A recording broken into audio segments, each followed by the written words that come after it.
ನಿರ್ದೇಶಕ ಹಾಗೂ ನಿರ್ಮಾಪಕ ದಿವಂಗತ ದ್ವಾರಕೀಶ್ ಅವರಿಗೆ ಜಿಲ್ಲಾ ಕನ್ನಡ ಸೇನೆ ಕಾರ್ಯಕರ್ತರು ನಗರದ ಬಸವನಹಳ್ಳಿ ವೃತ್ತದಲ್ಲಿ ಶ್ರದ್ಧಾಂಜಲಿ ಸಲ್ಲಿಸಿದರು.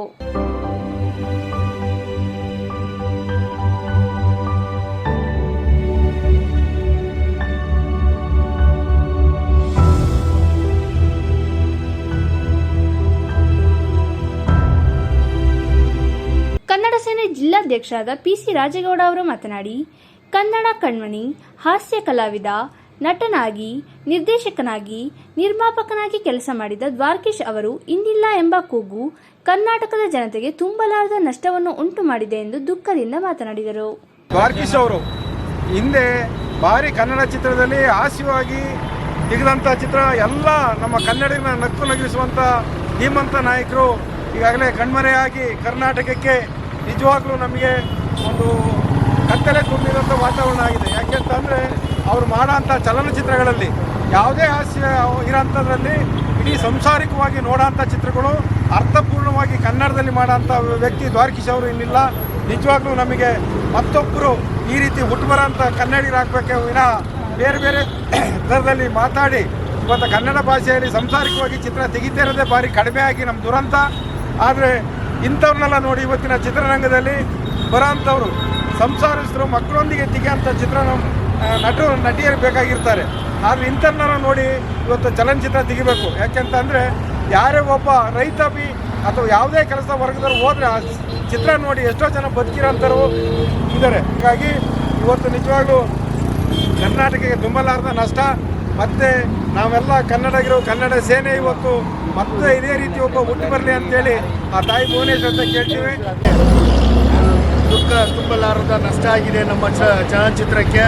ಏಕೆಂದರೆ ಇವರು ಫಿಲಮೆಲ್ಲ ಪಿಕ್ಚರೆಲ್ಲ ತೆಗಿತಾ ಇದ್ದರೆ ಮಕ್ಕಳು ಮರಿ ಹೆಂಗಸರು ಮಕ್ಕಳು ಫ್ಯಾಮಿಲಿ ಸಮೇತ ನಾವು ಪಿಕ್ಚರ್ ನೋಡ್ತಾ ಇದ್ವಿ. ಆ ಪಿಕ್ಚರ್ಗಳು ನೋಡೋದಕ್ಕೆ ಒಂದು ಆನಂದ ಆಯಿತು. ಒಂದು ವಾರ 15 ದಿನ ತಿಂಗಳುಗಟ್ಟಲೆ ಪಿಕ್ಚರು ರಶ್ ಆಗ್ತಿತ್ತು. ಇವಾಗ ಪಿಕ್ಚರ್ಗಳು ಬರ್ತಾ ಇದ್ದಾವೆ. ಒಂದಿನ 2 ದಿನ ಒಂದು ವಾರಕ್ಕೆ ಪಿಕ್ಚರ್ಗಳು ನಡೀತಾ ಇಲ್ಲ, ಆ ಥರ ಪಿಕ್ಚರ್ ತೆಗಿತಾ ಇದ್ದಾರೆ. ಹಾಗಾಗಿ ಇವರು 50 ವರ್ಷದಿಂದ ಕನ್ನಡ ಚಿತ್ರರಂಗದಲ್ಲಿ ದುಡಿದು ಕನ್ನಡಕ್ಕೋಸ್ಕರ ಒಂದು ಮನೋರಂಜನೆ ಕೊಟ್ಟಿದ್ದಾರೆ.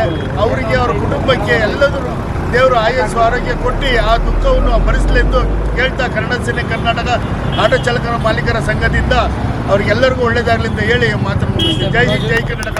ಕನ್ನಡ ಚಿತ್ರರಂಗದ ಬುಳ್ಳ ಎಂದೇ ಪ್ರಖ್ಯಾತಿ ಗಳಿಸಿದಂಥ ನಟ ದ್ವಾರಕೀಶ್ ಅವರು ನಿಧನರಾದ ಶೋಕದಲ್ಲಿ ನಾವೆಲ್ಲ ಇಂದು ಇದ್ದೇವೆ. ನಟ ದ್ವಾರಕೀಶ್ ಅವರ ಒಂದು ಕೊಡುಗೆ ಕನ್ನಡ ಚಿತ್ರರಂಗಕ್ಕೆ ತುಂಬ ಅಪಾರವಾದದ್ದು. ಹಲವು ಪ್ರಥಮಗಳಿಗೆ ಇವರು ಓಂಕಾರ ಹಾಡಿದವರು. ಉದಾಹರಣೆಗೆ ಸಿಂಗಾಪುರ್ನಲ್ಲಿ ರಾಜಾ ಕುಳ್ಳ ವಿದೇಶದಲ್ಲಿ ಚಿತ್ರೀಕರಣವಾದ ಮೊದಲನೇ ಚಿತ್ರ, ಇದನ್ನು ಸಹ ಅವರು ತೆರೆಗೆ ಅರ್ಪಿಸಿದವರು. ಒಂದು ಕಾಲದಲ್ಲಿ ದ್ವಾರಕೀಶ್ ಮತ್ತು ಅಣ್ಣವರು ಡಾಕ್ಟರ್ ರಾಜ್ಕುಮಾರ್, ದ್ವಾರಕೀಶ್, ಸಿದ್ಧಲಿಂಗಯ್ಯ ಇವರ ಒಂದು ಕಾಂಬಿನೇಷನ್ನು ಉತ್ತಮವಾಗಿ ಮೂಡಿ ಬರ್ತಾ ಇತ್ತು. ಮೇಯರ್ ಮುತ್ತಣ್ಣದಿಂದ ಆರಂಭಗೊಂಡಂಥ ಇವರ ಒಂದು ಚಿತ್ರ ಜೀವನ ಕ್ರಮೇಣ 50 ರಿಂದ 60 ಚಿತ್ರಗಳನ್ನು ನಿರ್ಮಿಸುವುದರ ಮೂಲಕ ಇವರು ಅಪಾರವಾದ ಕೊಡುಗೆಯನ್ನು ದ್ವಾರಕೀಶ್ ಅವರು ನೀಡಿದ್ದಾರೆ.